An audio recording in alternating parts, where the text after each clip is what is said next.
Hi, it's Maggie the Irish Gypsy here to bring you your June 2023 general reading. We're looking at the first half of June from the 1st to the 15th, and this reading is for the water sign of Scorpio.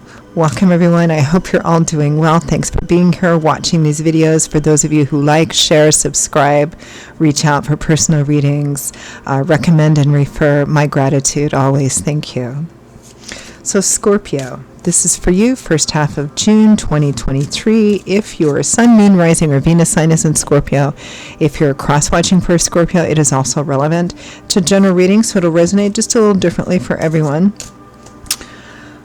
So if you know your sun, moon, rising, or Venus signs, watch those as well for any additional insight or perspective they can bring into your personal situation. And if you find that something does resonate with you, it does touch you, and you'd like to peel it back a bit, maybe take a deeper look and reach out for a personal reading or information about that for yourself or as a gift for someone else. Personal readings do make great gifts. Please feel free to email me directly at maggie1mcguire@gmail.com. I would love to hear from you. And I can usually respond the same day with more information. I do offer a pretty wide variety of choices for readings in all areas of life. And scheduling is done in a pretty timely fashion too. So again, if you're interested, email me at maggie1mcguire@gmail.com. You can also see that contact info by clicking the description link or clicking the title of this video. You'll see a little info paragraph pop up and my email address will be in there. So I would love to hear from you. Okay, Scorpio, let's see what the first half of June 2023 looks like for you. I am using the Tarot of Dreams and clarifying with the Radiant Rider-Waite.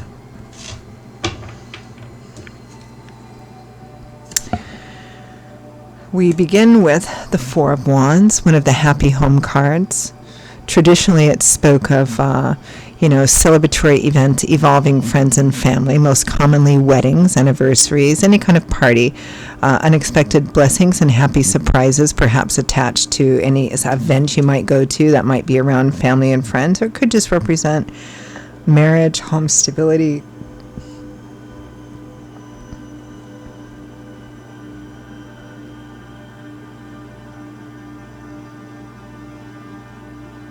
For some reason, I'm getting a ping on this card too that for some of you, it's unexpected. Like a door opens, literally here.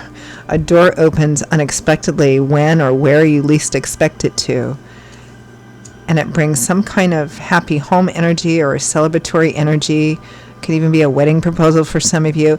And for some of you, it may happen at some kind of social event that includes friends and family. Interesting. Strength comes with that. Facing fears, doubts, insecurities, looking at your own responsibility and part that you've had to play in this. It does imply that there's a challenge of some kind, maybe a challenge in accepting something.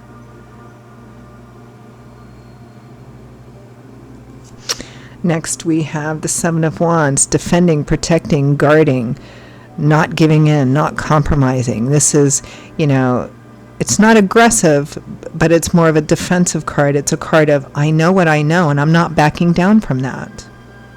That's the energy of that. Might have something to do with family, a family member, family members. Oh, with the Six of Cups, a card commonly associated with history. People, places, situations who have history with home, family, roots of origin, childhood. Things that we have a historical connection with. It doesn't need to go all the way back to your childhood roots, but it's that history, that connection. Next, we have the Nine of Coins. Independence, self-sufficiency. The energy of the Nine of Coins represents somebody who's worked really hard to get to where they're at, to build everything that they have, the things that they're currently enjoying. Nobody's handed anything to them on a silver platter. They worked very hard for this. And with that, of course, comes a sense of self-confidence and empowerment that nobody can take away because nobody gave it to them in the first place. They worked hard for it themselves. So it's independence, self-sufficiency, self-empowerment, self-confidence.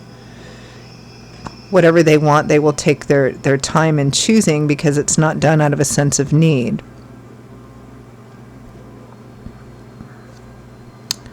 with the Magician, the entrepreneur, the self-made, person of the tarot. This is somebody who also has worked long and hard to get to a place where he now has control over all four of the elements. He knows how to take his knowledge and experience and tools and wisdom and pair those with the hard work to make something actually manifest into physical reality. It takes hard work. It's not enough just to dream about it. You have to actually get out there and do a bunch of stuff in order to make things happen. He understands that. So the Nine of Coins with the Magician, this is like, I'm kind of getting this sense that there may be some conflict here, maybe within a family or a family system or family members or something like that, or with another person maybe that you just have a long-term connection with. But you know what you know, and you're standing firm on that. You've worked hard to get to a place where you don't have to answer to other people or justify yourself to other people. And I'm not saying in an arrogant, egotistical way. I'm saying, this is somebody who's worked hard to get to where they're at, and they don't need to qualify or defend that. Even if it's to family members. Interesting. It's a defensive energy, but it's not aggressive energy. So, okay, that makes sense. From the bottom of the deck, representing the overall theme or focus or energy for the first half of June, Scorpio, is the Five of Wands, which is a card of conflict, internal conflict within yourself, external conflict with other people. I think for some of you, it might be within a family system, family dynamics, or a family member. If it's not familial, meaning somebody you're actually blood related to, it could be somebody you see in the same way. There's some kind of conflict here. Maybe a little bit of estrangement. Let's clarify that overall energy of the Five of Wands.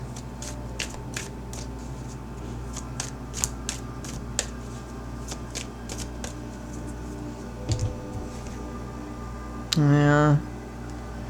The Ten of Swords. Tens represent cycle completions or endings. This is about surrendering to a painful ending or realizing that something is over and it's time to now move on. It can represent feeling betrayed, stabbed in the back, thrown under the bus. The Six of Cups, again, history, family. And the Five of Cups, which is a card of mourning what you've lost and grieving over what you've lost, regret. But you still have two cups upright and full. Yeah, this feels like some kind of issue with family or someone that you see as family. And it feels like, maybe both of you each have the perspective of feeling like you hurt me and they hurt me and, and not all is lost. I mean, that connection is still there, and that's the thing about blood family. Even if you don't talk to each other for the rest of your lives, they're still your family. You can't get away from that.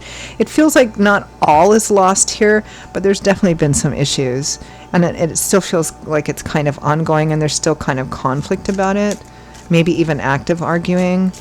Let's clarify that Four of Wands, which is typically a happy home card.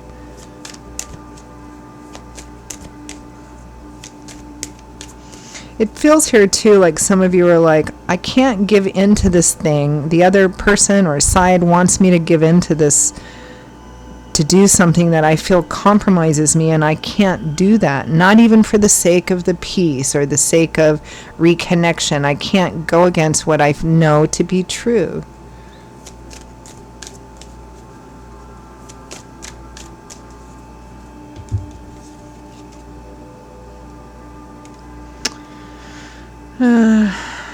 Nine of Swords. Stress, anxiety, worry, fear of an unknown future. What if this happens? What if this doesn't happen? The Star. Renewed, restored hope, faith, and optimism. This is a card based. This is a card that's about getting your wish fulfillment, but not yet. It's based on faith. It's doing everything that's in front of you to do and trusting that that's going to take you to a good place. But then we have this real, this stress card, and it's all clarifying, this happy home stability card. I feel like here, whatever the situation is, it's ongoing or it's resurfaced again, and it's hard for you to have faith that it's going to work out in the end. It feels like there may be, for some of you, clarify strength, estrangement between you and someone or a group of someone's. Again, it feels like family or someone or people you see as family, and it's because you won't compromise on something that you feel you can't compromise on. And you feel like you need to stand strong on that, steadfast in that. But you worry sometimes, especially at 2 o'clock in the morning when you can't sleep. Is this ever going to turn out? Am I going to be, is there going to be this split and this division forever, Is there something I could do, something I could say? Strength is clarified by that 9 of Pentacles. Again, it's the same as the 9 of Coins, 9 of Pentacles, 9 of Earth. The strength, basically, it's like that 7 of Wands, the strength to stand firm. You don't have to, you're not a child. You don't have to give in. You don't have to, this is where what we say we believe in and stand for gets difficult, because it's easy to say that if it's not being actively challenged or it's not actually costing us, right?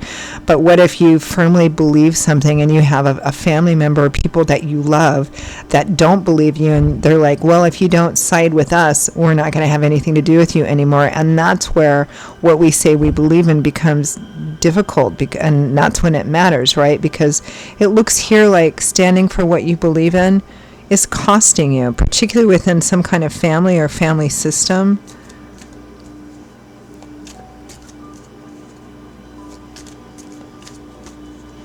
But it feels here like you're going to stand firm, because it feels like it's something you can't compromise on. Let's take a look at these last 2 cards, the Magician and the 9 of Coins.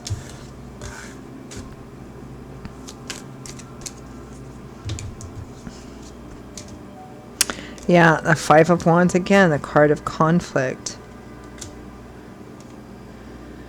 The 4 of Swords, temporary withdrawal. Yeah, I think there's a kind of a division or a split between people here.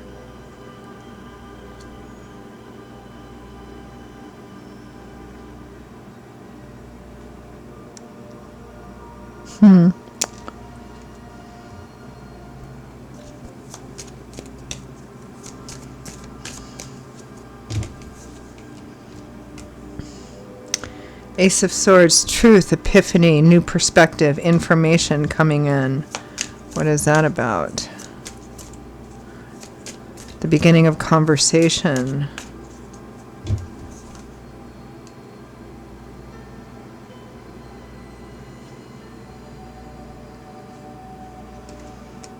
Nine of Wands.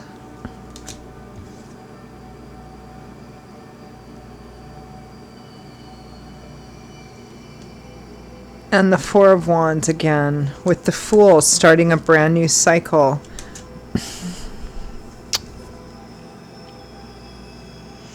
I think during the first half of June, Scorpio, there may be some conversation where this comes up again. It may be that there's been some estrangement, some division, some split between you and this other person or this group of people. Again, I feel this familial connection or a long-term connection. And it looks like there may be a way to open up a conversation that can keep the dialogue going, even if the two of you, even if you disagree. But that doesn't necessarily have to be total estrangement or separation just because the two of you don't see things the same way. And this is excluding any situations where, of course, it's abusive or, like toxically unhealthy. We're not talking about that. We're talking about, not an abusive situation, because that, I wouldn't even open up a dialogue there, right? But it feels like there's an opportunity to open a dialogue here where there doesn't need to be this complete blackout or complete estrangement, and you can keep the dialogue going, or at least keep the doors open for the relationship to be able to function, at least, if that makes sense. Maybe a way for some of you to agree to disagree.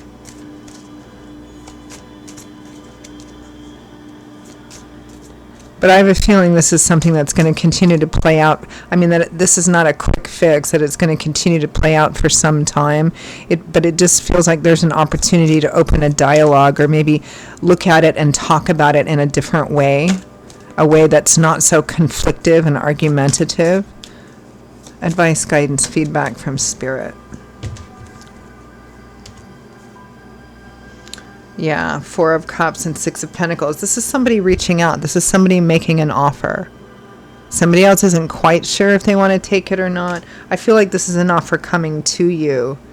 The Knight of Wands and the Six of Wands. This is charging forward to take advantage of this offer and opportunity quickly, aggressively, and assertively, because that's where victory lies. Yeah, it feels like there's some kind of offer or opportunity here coming in.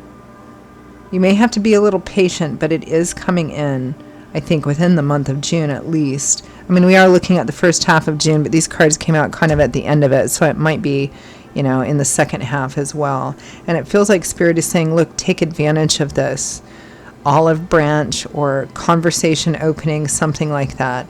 It feels like there may be a different way or a new perspective, that you can talk about it without having it devolve into a huge argument and then people like going off the grid with each other for long periods of time. Okay, I'm going to leave it there, Scorpio. I hope that for those of you for whom this was relevant, that it was helpful in some way. Again, if this does resonate with you and you'd like to maybe take a deeper look, reach out for a personal reading or information about that for yourself or as a gift for someone else, please feel free to email me directly at maggie1mcguire@gmail.com. I would be delighted to hear from you and to work with you. You can also get that contact info by clicking the description link. Clicking on the description of the video, clicking on the video title, you'll see a little paragraph pop up there with my email address in it. I would love to hear from you. I will see you all in a couple of weeks for the June mid-month readings. Until then, stay safe and well, and I hope to see you back here again soon. Bye-bye.